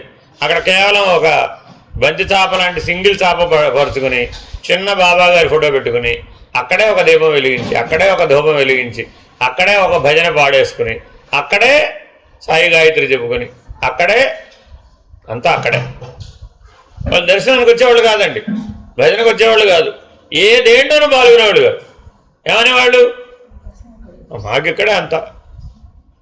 ఇప్పుడు వాళ్ళది కరెక్టా? పొద్దున్నే సాయంత్రం దాకా బాబాగారి చుట్టూతో తిరిగేవాళ్ళు వీళ్ళది కరెక్టా? ఎవరికైనా చైతన్యగతమైన దృష్టి సత్, సూక్ష్మగతమైనటువంటి సృష్టి. అదేంటంటే ఆ సంబంధాన్ని మనం తల్లి, తండ్రి, గురువు, దైవం దగ్గరే పొందగలిగాం. అందులో నుంచి పుడుతుంది అపరోక్షానుభూతి. అంటే చైతన్యగతమైన, హృదయగతమైన సంబంధం కనుక మనకి లేకపోయినట్లయితే మనం అపరోక్షానుభూతిని పొందలేము. ఇది అర్హతలు. మనం ఇప్పుడు ప్రవేశిద్దాం. శ్రీహరిం పరమానందం ఉపదేష్టారమీశ్వరం వ్యాపకం సర్వలోకానాం కారణం తం సమామ్యహం. Very very important. ఎత్తుగడ మంగళాచరణం అంటారు. ఏ ప్రకరణ గ్రంథమైనా మీరు తీసుకుంటే, ఏ గ్రంథమైనా సరే మొదట దైవానికి నమస్కరించడం, దైవ ప్రార్థనతో ప్రారంభమవుతుంది. అర్థమైందండి? కానీ మీరు ఆత్మబోధ తీసుకున్నారనుకోండి, ఎంత ప్రారంభించారు? తపోభిక్షీణ పాపానాం అని ప్రారంభించారు. అవునా కదా? వీతరాగాలను వదిలిపెట్టాలి, తపస్సు చేయాలి, వీతరాగాలను వదిలిపెట్టాలి. ఆత్మజ్ఞానం పొందాలి అంటే అది అర్హత. అపరోక్షానుభూతి పొందాలంటే ఏమిటి అర్హత? ఆ అర్హత వాక్యం ఇందులో చెప్పారు. శ్రీహరిం పరమానందం ఉపదేష్టారమీశ్వరం. ఎవరయ్యా గురువు? ఉపదేశం చేసేవాడు ఎవడు? ఈశ్వరుడు. దేని గురించి ఉపదేశం చేశాడు? శ్రీహరి గురించి. ఏం పొందడానికి? పరమానందమే నీ లక్ష్యం. అపరోక్షానుభూతి అంటే పరమానందం. ఆనందానికి పరమమనే అవధి దాకా తీసుకెళ్ళాలి. ఇప్పుడు మనకు ఆనందం ఉందా లేదా? ఎక్కడుంది అవధి? ఇంద్రియానందం, విషయానందం, వస్తుగత ఆనందం, పదార్థగత ఆనందం. అంతేనా కదా? బాబా వారు పట్టు చీరలు కట్టుకుంటే మెచ్చుకున్న వాళ్ళని చూసారా లేదా ఎప్పుడన్నా మీరు? ఎంతమందికి ఆయన ఇచ్చేవాళ్ళు కదా చీరలు. ఆయన ఇచ్చినప్పుడు మాత్రం అందరికీ పట్టు చీరలు ఇస్తారు సమీ. గుర్తుపెట్టుకోవాలి మీరు. కొన్ని వేల మందికి చీరలు ఇచ్చారండి. ఎన్నిసార్లు మందో అంటే వస్తూనే ఉంటాయి, ఇస్తూనే ఉంటారు అంతే. ఎవరికి ఇచ్చినా పట్టు చీరలు ఇచ్చేవాళ్ళు, కానీ కాటన్ చీరలు కట్టుకొచ్చిన వాళ్ళని మెచ్చుకునేవాడు. రహస్యం తెలుసుకోవాలన్నమాట ఇందులోనే. ఎప్పుడు చేసి చూపిస్తాడు. సూచన అనేది ఎప్పుడూ కూడా చూపించడం ద్వారా చేస్తాం, నోటి ద్వారా చెప్తాం. ఎందుకని? తల్లి చేసి చూపిస్తుంది, తండ్రి చేసి చూపిస్తాడు, గురువు ఆచరించి చూపిస్తాడు. అందుకని ఆచరంతీతి ఆచార్య. నీ మీద పట్టు వస్త్రం అనే మాయని కప్పుతున్నాను. తీసుకునే బాధ్యత ఎవరిది? నీదే. చాలామంది ఏం చేస్తారంటే, ఇవాళ ఇచ్చారనుకోండి బాబాగారు చీర, వెంటనే సాయంత్రం మర్నాడు కట్టుకొచ్చేస్తారు దర్శనానికి. వాళ్ళ వైపు ఒక్క కన్నెత్తి కూడా చూడు. అక్కడెక్కడో ఒక కాటన్ చీర కట్టుకున్నాడు ఒక ఆవిడ ఉంటుంది, వెళ్ళి అక్కడ నిలబడతారు. చూసుకోండి, మీరు వీడియోలు చూస్తే మీకు అర్థమవుతుందండి. మహా అద్భుతంగా మహానుభావులు అందరూ 7 వారాల నగలు పెట్టుకొచ్చిన వాళ్ళు కూడా బోల్డు మంది ఉంటారు. రాణులు, జమీందారు బోల్డు మంది. వారిని ఆశ్రయించిన వాళ్ళు సామాన్యుల దగ్గర నుంచి అసామాన్యుల దాకా ఇంతమంది అయినా ఉండవచ్చు. వారికి అవేమీ లెక్క కాదు. ఎందుకని? సద్గురువును ఆశ్రయించి నువ్వు పొందదగింది ఏమిటి? పరమానందం. ఆనందో బ్రహ్మమే. కానీ ఆనందో బ్రహ్మని ఎక్కడ దాకా పెంచాలి? పరమం అనేటటువంటి అవధి దాకా పెంచాలి. అందుకని ఆ పరమం అనేటటువంటి దాన్ని దేనికి జోడిస్తే అది 0 అయిపోతుంది. దేనికైనా పరమును జోడించామనుకోండి, ఆ పరము తర్వాత చెప్పబడింది 0 అయిపోతుంది. 0 అంటే పూర్ణం, శూన్యం, రెండిటికి ఒకటే. అర్థమైందండి? ఆత్మ శబ్దం ఉందనుకోండి, దానికి పరము అని జోడించామనుకోండి, ఏమవుతుంది? పరమాత్మ. పూర్ణమా శూన్యమా? 2. పరమాత్మ ఏమిటయా అంటే అది పూర్ణము, శూన్యము, 2 కూడా ఏకకాలంలో. ఆ పరమును జోడించకపోతే ఆత్మ పూర్ణం, శూన్యం అంటానికి వీలు కాదు. అర్థమైందండి? ఆత్మ శూన్యం అంటే కుదరదు. ఆత్మ పూర్ణమే ఎప్పుడూ కూడా. అదే పరమును జోడించేటప్పటికి ఏకకాలంలో అది పూర్ణము, శూన్యము కూడా. కాబట్టి ఎప్పుడైతే ఈ పరం అనేటటువంటిది జోడిస్తామో దానికి వ్యాపక ధర్మం పెరిగింది. అందుకనే చెప్తున్నాడు చూడండి, వ్యాపకం సర్వలోకానాం. చాలా జాగ్రత్తగా వేశారండి ఒక్కొక్క శబ్దాన్ని. ఆ స్థితిని దృష్టిలో పెట్టుకుని చెప్తున్నాడు ప్రతిదీ. ఆ పరము అనేది జోడించగానే నీకు ఒక వ్యాపక ధర్మం వస్తుందట. ఎంత వ్యాపకం అవుతావయ్యా? సర్వలోకానం. 14 లోకాలలో వ్యాపించాడు. విశ్వం అంతా వ్యాపించాడు. విశ్వంభరుడు, విశ్వాత్మకుడు. అదేనండి, విష్ణుమూర్తి ఎవరయ్యా? విశ్వంభరుడు, విశ్వాత్మకుడు. విశ్వం విష్ణుడు అంటున్నారు కదా. మరి ఆయన విశ్వం అంతా విష్ణుమూర్తే. ఆయన లేని స్థానం కానీ అణువు నుంచి మహత్తు దాకా చెప్పడానికి లేనే లేదు. అటువంటి సర్వవ్యాపకమైనటువంటి స్థితిలో కలిగే ఆనందానికి పరమానందం అని పేరు. విశ్వవ్యాపకమైనటువంటి స్థితిలో కలిగేదానికి పరమానందం. అంతకీ మీ కృష్ణుడికి ఏమిటంటే ఇష్టం అంటే, మా కృష్ణుడికి వెన్నంటేనే ఇష్టం అండి. అంతే. ఎక్కడికి వచ్చేసాం? వారి స్థితి ఏమిటి? పరమాత్మ, సాక్షాత్ పరబ్రహ్మం, పరిపూర్ణుడు. అంటే అర్థం ఏంటి? ఎప్పుడూ పరమానంద స్థితిలోనే ఉన్నాడు. పుట్టక ముందు, పుట్టిన తర్వాత, శరీర త్యాగం చేసిన తర్వాత ఎప్పుడూ ఉన్నాడు. ఎంత దూరం ఉన్నాడు? వ్యాపకం సర్వలోకాన. ఆయనకి ఇప్పుడు మనం ఏమని చెప్తున్నాం? మా బాలకృష్ణుడికి కృష్ణాష్టమి నాడు ఏం చేస్తారండి మీరంతా?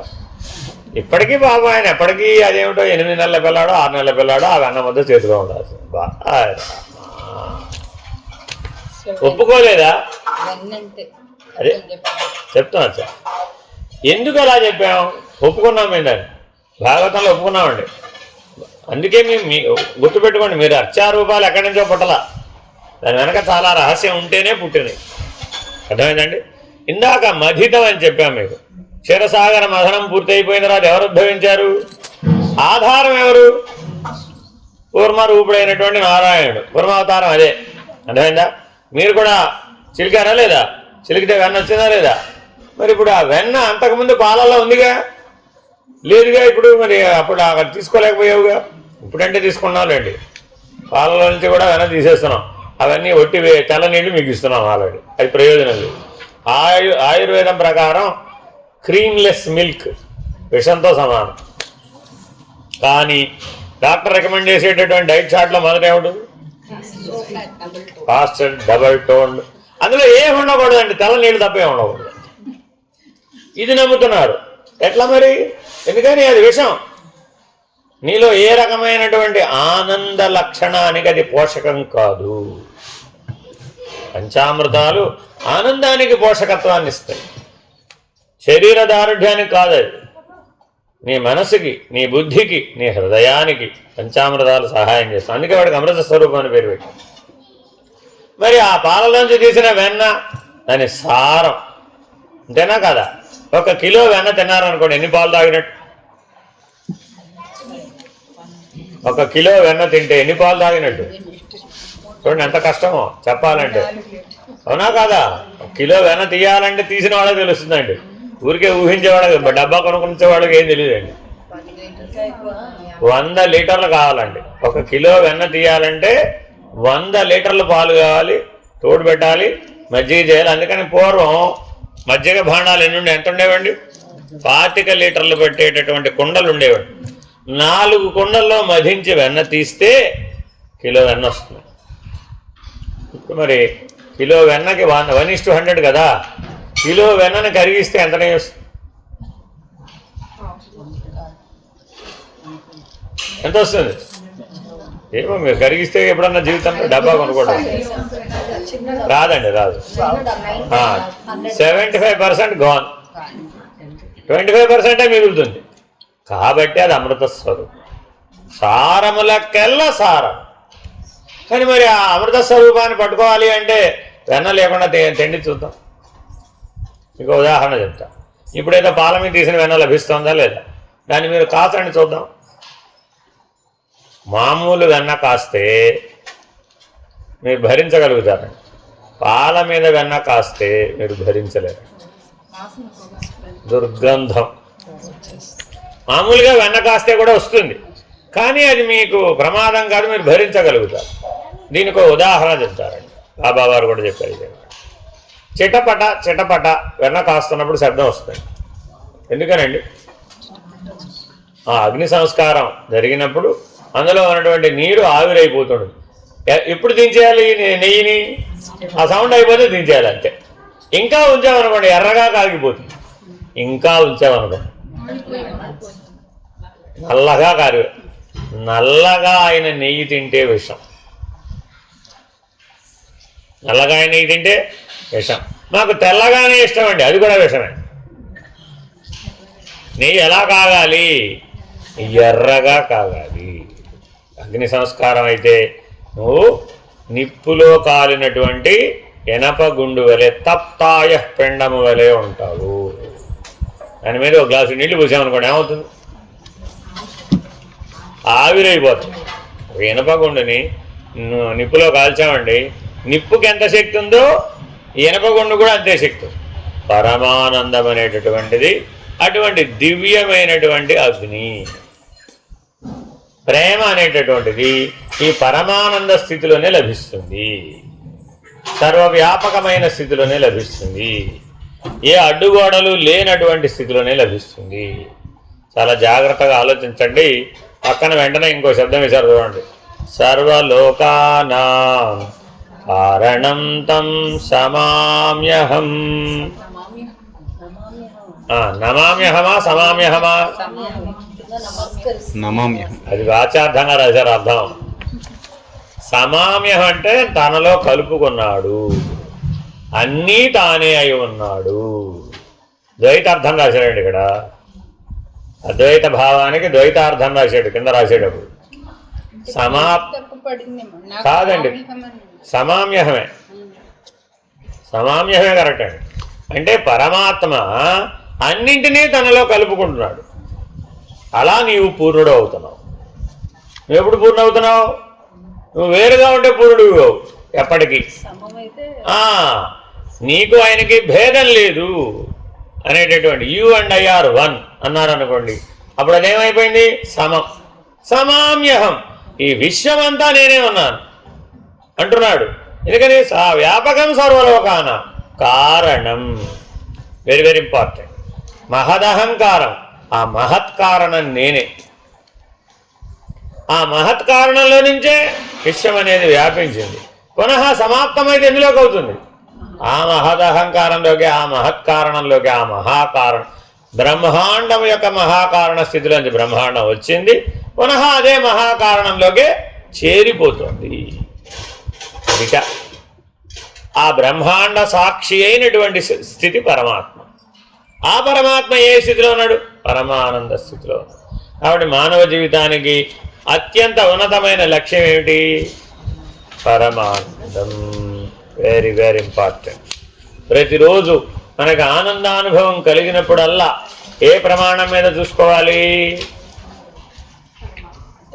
పరమానందమేనా కాదా అని చూసుకోవాలి. పరమానందం కాకపోతే నీ ఇష్టం అయిపోయారన్నా పెట్టుకో. గ్రంథ ప్రయోజనం. అపరోక్షానుభూతిర్వై ప్రోచ్యతే మోక్ష సిద్ధయే సద్భిరేవ ప్రయత్నేన వీక్షణీయా ముహుర్ముహు. మోక్షం ఎంతసేపట్లో వస్తుందండి? మోక్షం ఎంతసేపట్లో వస్తుంది? మోక్షం ఎంతసేపట్లో వస్తుంది? హలో, మోక్షం ఎంతసేపట్లో వస్తుంది? మోక్షం ఎంతసేపట్లో వస్తుంది? ముహూర్త కాలంలో వస్తుంది. ఏదైనా ఒక మంగళకరమైన పని చేద్దాం అనుకున్నామండి, ఏం చేస్తాం? ముహూర్తం వెతుకుతాం. ఇదేనా కాదా? గృహప్రవేశం ఏం చేయాలి? ముహూర్తం వెతకాలి. పెళ్ళి ఏం చేయాలి? ముహూర్తం వెతకాలి. అర్థమైందండి? మృత్యువు అక్కర్లేదా? అదేమిటండి పొరపాటు? అదే చెప్తున్నాను. నీ చేతిలో లేదని అనుకోవడం వలన నీవు భగవంతుడి కంటే వేరైపోయి. అందుకే ఇందాక శ్లోకం ముందు బాగా అర్థం చేస్తుంది. వెళ్ళే కొద్దీ చాలా లోపలికి వెళ్ళిపోతామండి. అందుకని ముందే చెప్తున్నా, మృత్యువు నీలో భాగం కదా, బయట నుంచి రాదు. అది నిద్ర ఎక్కడి నుంచి వస్తుంది? లోపల నుంచి వస్తుందా బయట నుంచి వస్తుందా? చిన్న నిద్ర లోపల నుంచి వస్తే, పెద్ద నిద్ర కూడా లోపల నుంచి వస్తుంది, బయట నుంచి వస్తుంది. కాబట్టి నీలో భాగమైన మృత్యువు నీకు తెలియకపోవడం ఏమిటి? అజ్ఞానం దేంతో ప్రారంభమైందట? మృత్యువు నాకు తెలియదంటంతో ప్రారంభమైందట. మృత్యు కారణం తెలియకపోవడం చేత ప్రారంభమైందట. చాలామంది చూడండి ఎలా చనిపోయాడండి. వాడో పక్క ఏడుస్తూ ఉంటే వాడి దగ్గరికి వెళ్ళి పరామర్శకి వెళ్ళిన వాళ్ళని ఏమడుతారండి? మొదటి ప్రశ్న. వాడో పక్కగా ఏడుస్తూ ఉంటాడు, ఎలా చనిపోయారు? వాడికి ఏదో తెలిసినట్టు, వీడికి తెలిస్తే కదా. కాబట్టి సకలమైనటువంటి జీవులకు, మానవులకు మృగ్యం ఎప్పటికీ తెలుసుకోవడానికి వీలుగానే ఉంటుందట. అది మృత్యు కారణం. ఏమిటట కారణం? ఇందాక చెప్పాడు, సర్వలోకానం వ్యాపనం సర్వలోకానం కారణం. కార్యములని దేంట్లో ఉద్భవించినాయి? కారణంలోంచే ఉద్భవించినాయి. కాబట్టి నీలో కారణ వస్తువు ఉందా లేదా? ఉంది. ఆ మృత్యు అనేది కూడా ఒక కార్యం. దాన్ని ఎలా చూడాలట? పుట్టడం ఓ పని అయితే పోవడం కూడా ఓ పనేరా బాబు, అంతకుమించి ఏం దాంట్లో ప్రాధాన్యత లేదు అని ఎవడైతే సామాన్యంగా చూశాడో వాడికి మృత్యువు వాడిలో భాగం, వేరుగా లేదు, ఎక్కడి నుంచో రాదు, ఏ భయము లేదు. పరమానంద ప్రాప్తి వలన మృత్యు భయం తొలగిపోయి. ఇందాక ఒకటి చెప్పాను, మీకు ఏదైనా ఒక ఆనందం కలిగితే ఏ ప్రమాణం మీద చూడాలి? పరమానందం అనే ప్రమాణం మీద చూడాలి. పరమానందం అనే ప్రమాణం మనకు తెలియదుగా. మరి దానికి ఇంకో ఉదాహరణ ఇప్పుడు యాడ్ చేశాడు అన్నమాట. ఏమిటంటే, ఏ ఆనందానుభవం కలిగితే మృత్యు భయం తొలగిపోయిందో ఆ ఆనందానుభవం పరమానందం. నీకేదో గులాబ్ జామ్ తిన్నామండి, ఆనందం కలిగిందా లేదా? వెంటనే ఒక ఆలోచన వచ్చింది, ఐస్ క్రీమ్ కూడా ఉంటే బాగుండు అని. గులాబ్ జామ్ ఐస్ క్రీమ్ కలిపి తింటే బాగుండే, అదేం పెద్ద విషయం లేదు. అదే అంతేనా కాదా? ఆనందమేనా కాదా ఇది కూడా? కానీ ఆ ఆనందం వల్ల మృత్యు భయం తొలగిందా అని ప్రశ్న వేసుకోవాలట. వెంటనే మీ మనవాడిని చూసావు, చూస్తే ఏమిటైంది ఇప్పుడు? అబ్బా ఆనందమే కలిగింది, మృత్యు భయం తొలగిందా? మరి ప్రయోజనం ఏముందిగా? కాబట్టి ఏ ఆనందం వల్ల నీకు ప్రయోజనం? ఏ ఆనందానుభవం పొందితే మృత్యు భయం తొలగిపోయిందో అటువంటి ఆనందానుభవం కోసమే నువ్వు జీవించాలి. నీ జీవిత లక్ష్యాన్ని నిర్ణయిస్తున్నాడు. ఈ గ్రంథ ప్రయోజనం ద్వారా ఏం చెప్తున్నాడంటే, నాయన ఒక ముహూర్తం వెతకవయ్యా. పుట్టింది మొదలు పోయే లోపల ఒక ముహూర్తం, ముహూర్ముహు ఒక ముహూర్తం వెతుకు. ఏ ముహూర్తం అయి ఉండాలన్నది? పరమానంద ప్రాప్తి. పరమానంద ప్రాప్తి. ఆ ముహూర్తానికి ఏమని పేరు? దేనికి వెతుకుతున్నావు ఆ ముహూర్తం అని అడిగారు అనుకోండి, నాకు మోక్షం ఎప్పుడో ముహూర్తం వెతుకుతాను. పరమానంద ప్రాప్తి లేకుండా మోక్షం సాధ్యం కాదు. జ్ఞానం వల్ల ఏమిటి వస్తుందండి అంటారు మీకు. జ్ఞానాదేవత కైవల్యం కదా. ఏముంది ఆ కైవల్యంలో? పరమానందం, పరమానంద ప్రాప్తి. కాబట్టి మోక్షం అంటే అర్థం ఏంటి? పరమానంద ప్రాప్తి. మోహంతో కూడిన ఆనందం కాదు, అది మోహక్షయంతో కూడినటువంటి ఆనందం. అందుకని మోక్షం అనే ఆ ధాతువుని అలా వినియోగించుకున్నారు. నిజానికి మోక్షం అనేది ఒక వస్తువు కాదు కదా, స్థితి, ట్రాన్స్ఫర్మేషన్, పరిణతి, పరిపక్వత. ఏది లభిస్తే, ఏ పరమానందం లభిస్తే నీకు మృత్యు భీతి తొలగిపోయిందో నువ్వు మృత్యుంజయుడు అయ్యావు. నీకు ముహూర్తం కోసం ఎదుగుతున్నావట. అదిట ఈయన అంటున్నాడు, సద్భిరేవ ప్రయత్నేనా. నాయనా నీకున్న అవకాశాలన్నీ వాడుకో.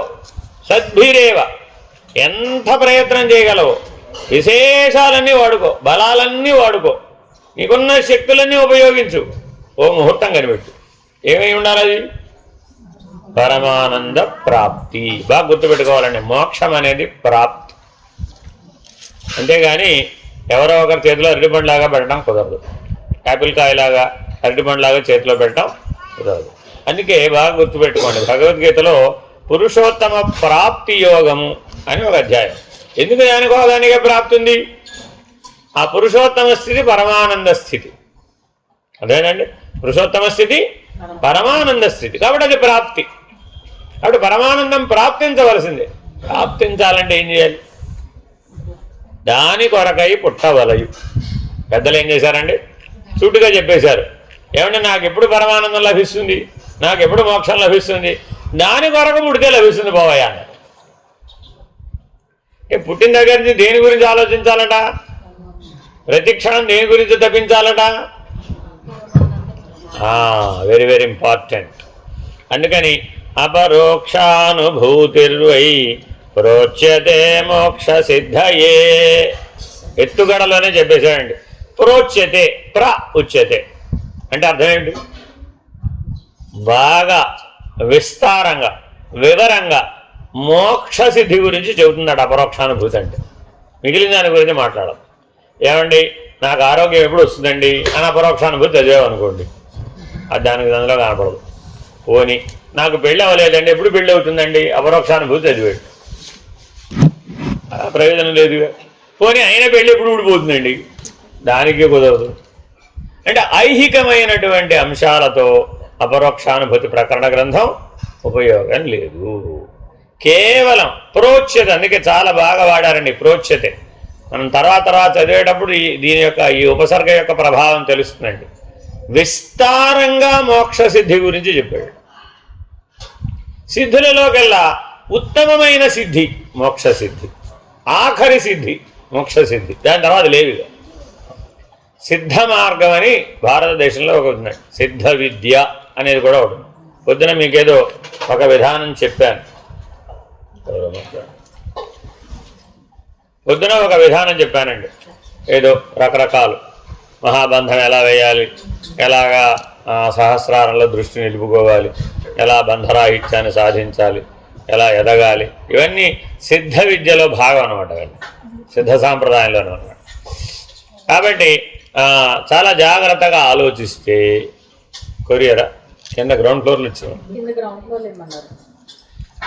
జాగ్రత్తగా అపరోక్షానుభూతి అనే దాని కొరకు ముహూర్తం వెతకాలడం. ఏం చేయాలండి?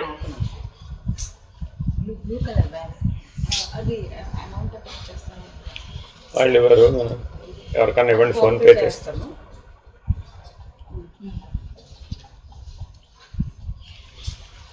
పాఠం చెప్తున్నప్పుడు వేరే ఇతరత్ర డైవర్షన్ లేకుండా ఉంటే మంచిది. వస్తాయండి అవన్నీ. సరే, జాగ్రత్తగా గుర్తుపెట్టుకోవాలండి. మానవుడు ఒక ముహూర్తం కోసం జనం నుంచి మరణం మధ్యలో వెతుకుతూ ఉన్నాడట. ఏమిటా ముహూర్తం? అపరోక్షానుభూతి కలగాలి, తర్వాత ఏమవ్వాలి? మోక్ష సిద్ధిని అందాలి. దానివల్ల ఏం నిర్ణయం కావాలి? పరమానంద ప్రాప్తి కలగాలి. ఈ మూడు ఒకే ముహూర్తంలో జరుగుతాయట. అర్థమైందండి? మీరు గృహప్రవేశం చేశారండి, ఏమైనట్టు? ఒక ముహూర్తం పెట్టుకున్నారు, గృహప్రవేశం చేశారు, ఇంతేనా కాదా? అప్పుడు మూడు జరిగినాయి మార్పులు. ఏమిటవి? అంతకుముందు ఇల్లు లేదు, ఇప్పుడు ఇల్లు వచ్చింది. ఒకటి, భౌతికంగా చూస్తే అంతకుముందు ఇల్లు లేదు, ఇప్పుడు ఇల్లు వచ్చింది. ఒకటి. రెండు, అంతకుముందున్న జీవితం వేరే, ఇప్పుడేమో జీవితం వేరే. అది రెండు. మూడోది ఏంటి చెప్పండి చూద్దాం. ఇప్పుడు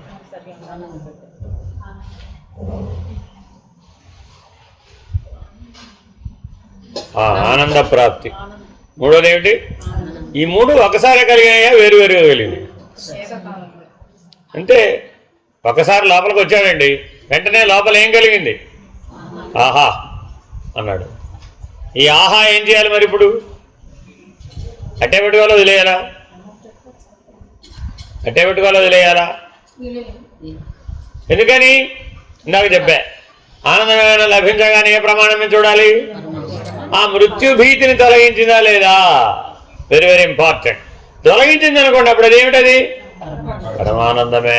ఆ పరమానంద ప్రాప్తి మోక్ష సిద్ధి. ఆ మోక్ష సిద్ధి అపరోక్షానుభూతి. మూడు ఒకేసారి జరిగినాయి.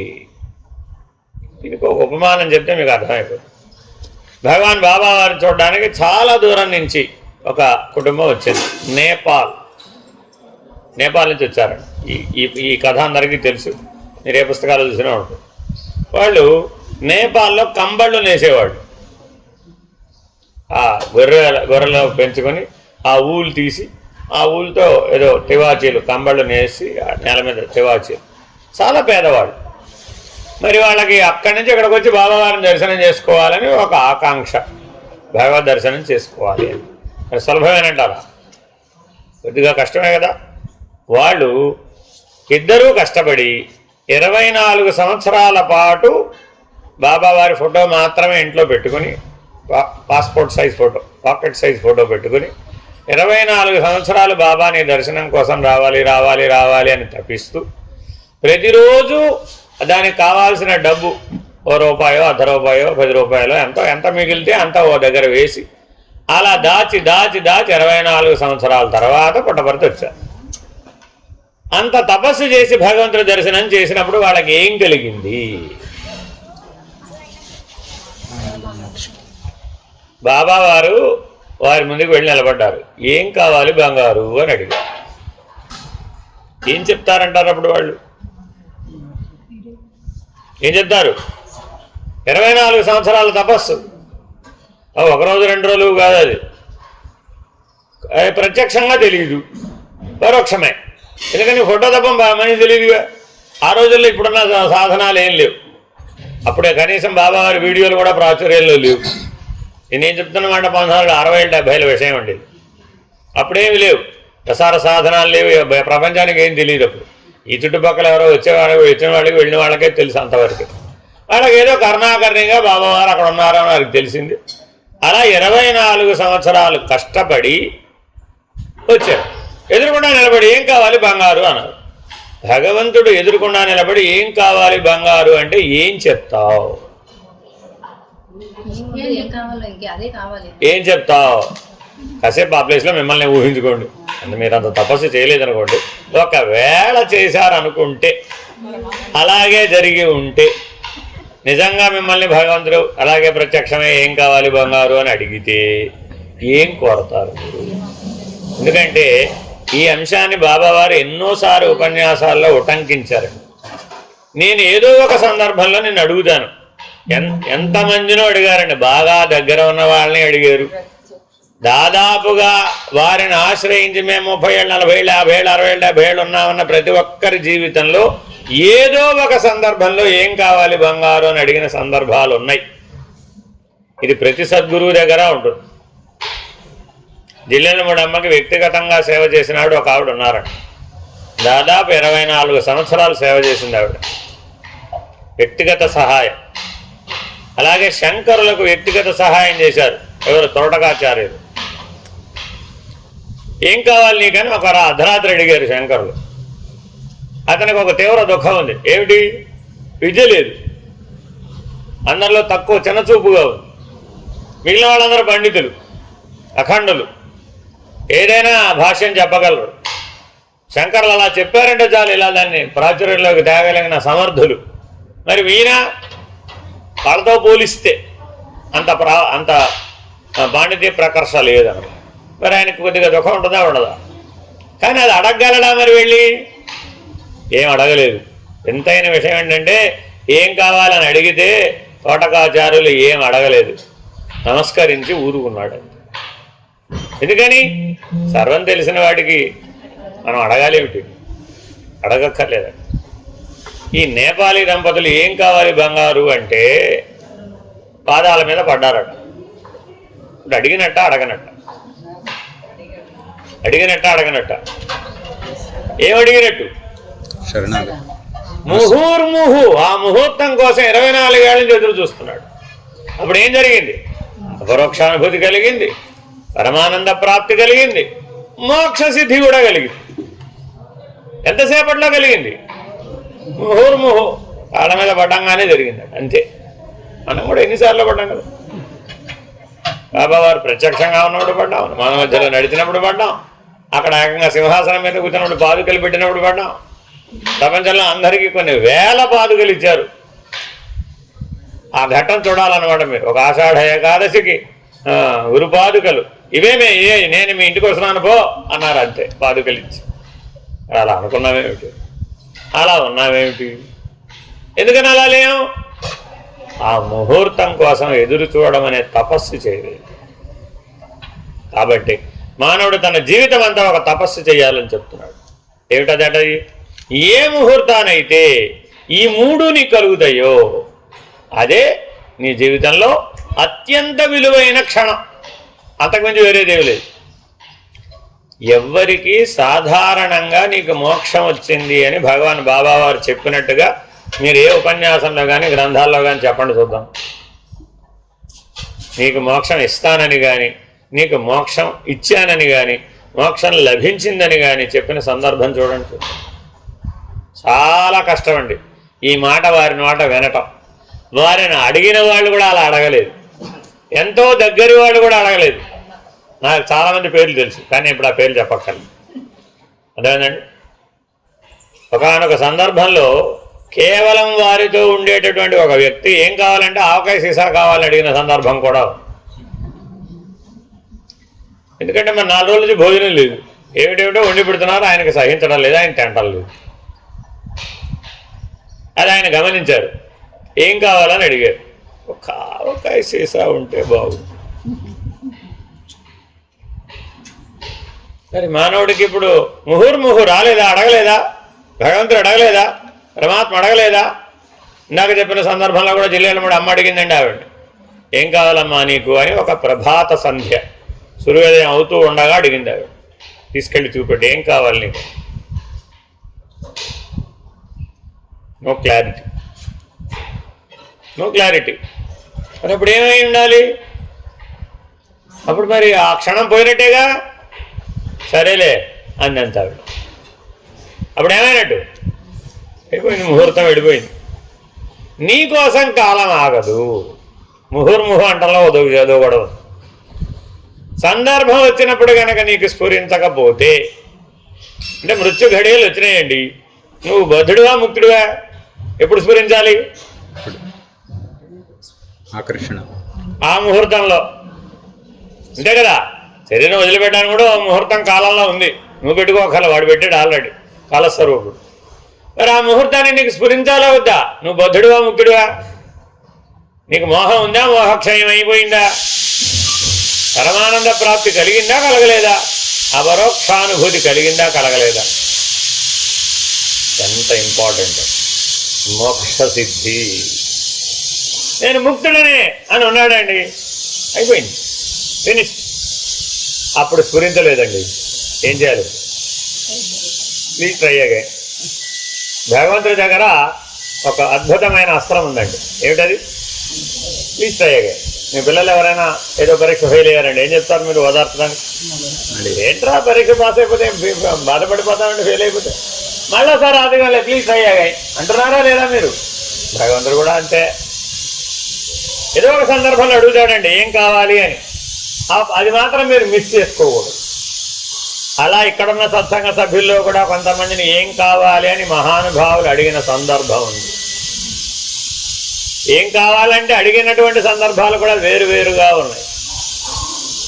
మోక్షం మాత్రమే కావాలి, పరమానంద ప్రాప్తి మాత్రమే కావాలి, అపరోక్షానుభూతి మాత్రమే కావాలి. ఆ అపరోక్షానుభూతి ఎందులో ఉంటుంది? I and you are one. తత్వమసి మహావాక్యం అంటే అపరోక్షానుభూతి, వేరే ఇంకేమి లేదు. అక్కడ త్వంపదం ఎగిరిపోయింది. త్వంపదం ఏమైపోయింది? ఎగిరిపోయింది, లేదు, తత్పదమే ఉంది. దర్శన రూపంలో తత్పదం ఉంది, అనుభూతిలో ఉన్నప్పుడు అసిపదమే ఉన్నది. బాగా గుర్తుపెట్టుకోవాలండి. అడిగినప్పుడు ఎవరున్నారు? త్వంపదం. నువ్వు అడిగితే మోక్షం ఇవ్వదు. బాగా గుర్తుపెట్టుకోవాలండి. ఏమంటే నాకు మోక్షం ఎప్పుడు ఇస్తారు? అడిగితే ఇవ్వరు, మీరు అడిగితే ఇవ్వరు. గుర్తుపెట్టుకోవాలండి. వాళ్ళే ఒక సందర్భం వచ్చినప్పుడు అడుగుతారు ఏం కావాలి నీకు అని అడుగుతారు. టైం వచ్చేసినాడు అప్పుడు గ్రహించాలి. ఏం కావాలి నీకంటే రావణాసురుడిలాగానో, హిరణ్యాక్షుడిలాగానో, హిరణ్యకశిపుడిలాగానో, కుంభకరుడిలాగానో అడగకూడదు. వాళ్ళందరూ మనలోనే ఉన్నారు, ఎక్కడికి పోవాలా. వాళ్ళ జీన్స్ అన్నీ మనలోనే ఉన్నాయి. తేనా కాదా? కుంభకర్ణ ఎవడిగాడు? నిర్దయ అడుగుదామని ప్రిపేర్ అయ్యాడు. 10,000 సంవత్సరాలు ప్రిపేర్ అయ్యాడు ఆ వరం కోసం. నిర్దయ, దయారహితమైనటువంటి జీవితం. ఎవరిని నేను వేసేయడం అంతే, కనబడవాడిని కనబడేసేయడం. ఏ జీవైనా సరే నాకు ఆహారం కావాల్సింది. అటువంటి నిర్దయను ప్రసాదించమని 10,000 సంవత్సరాలు మననం చేశాడు. అంతేగా మరి కోరిక తిరగాలిగా. ప్రాప్తి అంటే ఎట్లాగా? తిరుగుతూ ఉంటుందండి మనలో, మీకు తెలియకుండానే. మీకు అందుకే ధ్యానం చేయమనేది. మీ ప్రమేయం లేకుండా మీలో తిరుగుతూ ఏమున్నాయో కనబడతాయి మీకు. ఇవే మృత్యుకాలంలో వస్తాయి, ఇవే భగవంతుడు ఎదురుకుండా నిలబడితే వస్తాయి. నీలో ఏం తిరుగుతూ ఉంటే అవే వస్తాయి. Very very important. మరి మనం పరమానంద ప్రాప్తి, అపరోక్షానుభూతి, మోక్ష సిద్ధి, వీటిని మాత్రమే మనం దృష్టిలో పెట్టుకోవాలి. తత్వమసి మహావాక్యం అంటే అపరోక్షానుభూతి. త్వంపదరహితం తత్పద లక్ష్యం అసిపదం. అనుభూతిగా అసిపదం, దర్శనంగా తత్పదం, విచారించాలంటే త్వంపదం. విచారణ చేస్తున్నారండి. అప్పుడు ఏ పదంలో ఉన్నాడు? ఎవడు ఏం చేస్తున్నారండి? బాగా విచారణ చేస్తున్నారు. Very good. బాగా ఎంతకాలం చేస్తున్నారండి? అబ్బో భూమి పుట్టినప్పుడు మొదలెట్టారండి విచారణ చేయటం. పుట్టినప్పుడు చేయలేదా? దేని మనిషి విచారణ చేయడం కంటే అది తినాలా, ఇది తినాలా, అది ఉండాలా, ఇది ఉండాలా, అక్కడ ఉండాలా, అన్నీ విచారణే. అదంతా అనాత్మ విచారణ. అంతేనా కదా? ఐహికమంతా ఏంటి? అనాత్మ విచారణ. మరి ఏం నిర్ణయించావు? ఏం నిర్ణయించాలి? అనాత్మను విచారించి విడువ తగినది. అదంతా ఏమిటి? విడువ తగినది. గ్రాహకమయ్యా బాబది. అనాత్మ అంతా ఏమిటి? గ్రాహకం, మసల్ లాంటిది. అది పట్టుకుంటే వదిలిపెడతారా బాబు. కాబట్టి ఏం చేయాలి? అది విడువ తగినది అనే దృష్టితో చూడు. అప్పుడేమైంది? సన్యసించు దాన్ని. అనాత్మని సన్యసిస్తే మిగిలింది ఏమిటి? ఆత్మే, వేరే ఏమి లేదు. కాబట్టి చాలా జాగ్రత్తగా పట్టుకోవాలంటే అద్వైతాన్ని. నీకు సమయం అంతా దేనికి పట్టిందంటే అనాత్మను విడవడానికే పట్టింది. సాధన కాలం అంతా ఏమిటయ్యా? అనాత్మే, త్వంపదమే. ఎందుకని? ఆయా సాధనల్లో సాధకుడు ఉన్నాడు. ఉన్నాడా లేదా? ఉన్నాడా? జపం చేశాడండి, ఏదో ధ్యానం చేశాడండి, ఏదో యజ్ఞం చేశాడు, హోమం చేశాడు, యాగం చేశాడు, ఏదైనా చేయవచ్చు కాగా.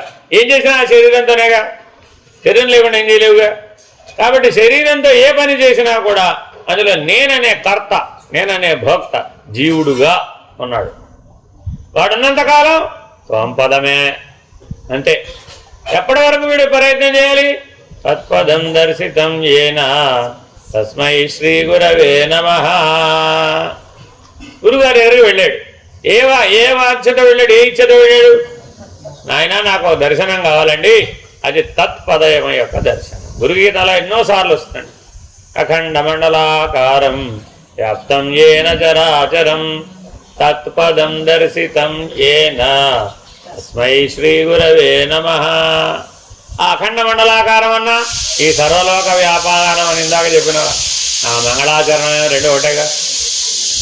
కాబట్టి విశ్వవ్యాపకమైనటువంటి ఏ పరమానంద స్థితి ఉందో, ఏ అపరోక్షానుభూతి ఉందో, ఏ మోహక్షయమైనటువంటి మోక్ష సిద్ధి ఉన్నదో అది మాత్రమే నీ లక్ష్యం. అది మానవుడు ఒక్కడే అందుకోగలడు, వేరే ఏ ఇతర జీవరాశి కూడా అందుకోలేడు. దానికి ఎటువంటి ప్రయత్నం చేయాలట? సద్భిరేవ ప్రయత్నం, సత్యంగా ప్రయత్నం చేయాలి. ఎందుకని ఆ సత్యం అన్న మాట వేశారు అక్కడ. కొబ్బరికాయ కొట్టాలండి, ఎన్నిసార్లు కొట్టాలి? ఎన్నిసార్లు కొట్టాలండి? పగిలేదా కొట్టాలి. నన్ను వదిలిపెడతావు ఏమిటి? ఇప్పుడు మీకు ఏదో కొబ్బరికాయ చారని కొట్టమన్నారండి, ఎంత మీకు ఆవేశం ఎంత వస్తుంది? ఒకసారి కొట్టారు పగలలేదు, లోపల బీపీ పెరుగుతుంటుంది. రెండోసారి కొట్టారు పగలలేదు, మూడోసారి ఏమవుతుంది? లోపల ఏం పెరిగింది? ఇంకా బలంగా కొట్టు, ఇంకా బలంగా. ఒకసారి పగిలిపోయిందండి, ఇప్పుడు మళ్ళీ కొట్టు, ఫినిష్డ్. ఇదేనా కాదా? కాబట్టి ఆ కొబ్బరికాయ పగలటం మోక్ష సిద్ధి. అహంరహితం. పైన పెంకు అడ్డం వచ్చిన పెంకేగా, ఇదేనా కాదా? లోపల ఉన్న కొబ్బరి అడ్డం వచ్చిందా, పైన పెంకు అడ్డం వచ్చిందా? పైన పెంకే, అది త్వం పదం. ఒక్కసారి పగలగానే లోపల ఉన్న కొబ్బరి దర్శనం ఇచ్చిందా లేదా? తత్పదం. అర్థమైందండి? ఇంతకీ కొట్టినవాడు పెంక కొబ్బరే? పెంక కొబ్బరే? పెంకా కొబ్బరే? పెంకా కొబ్బరే? పెంకా కొబ్బరే? ఈ కొబ్బరిలో ఒక లక్షణం ఉందండి, అది కూడా అమృత పదార్థమే, అందుకే నైవేద్యానికి అర్హమైంది. అర్థమైందండి? నైవేద్యానికి ఎందుకు అర్హమైందంటే అది పూర్ణ ఫలం. కానీ వాస్తవానికి కొట్టినవాడు రెండింటికి అతీతం. పెంకు కాదు, కొబ్బరి కాదు. అర్థమైందండి? కానీ మనం ఎందులో ఒక దాంట్లో కలిసిపోతాం. త్వం పదంలో అయినా కలిసిపోతావట, లేదా తత్పదంలో అయినా కలిసిపోతావట. అందుకని ఎప్పుడు నేను ఎక్కడ ఉండమన్నాడు? అసి పదంలోనే ఉండాలి. తత్వమసి మహావాక్యార్థానికి లక్ష్యార్థం ఏమిటండి అంటే అసి పదమే కానీ తత్పదం దగ్గర ఆగమని కాదు. తత్పద దర్శనం ద్వారా అసిపదం అనే అనుభూతిని పొందాలి. ఆ అసిపదం అనే అనుభూతే అపరోక్షానుభూతి. హరి ఓం శ్రీ గురుభ్యో నమః. హరి ఓం. పూర్ణమదః పూర్ణమిదం పూర్ణాత్ పూర్ణముదచ్యతే పూర్ణస్య పూర్ణమాదాయ పూర్ణమేవావశిష్యతే. ఓం తత్సత్. ఓం సహనావతు సహనౌ భునక్తు సహ వీర్యం కరభావహై తేజస్వినావధీతమస్తు మా విద్విషావహై. ఓం శాంతి శాంతి శాంతి. హరి ఓం. శ్రీ గురుభ్యో నమః. హరి ఓం. నారాయణ నారాయణ.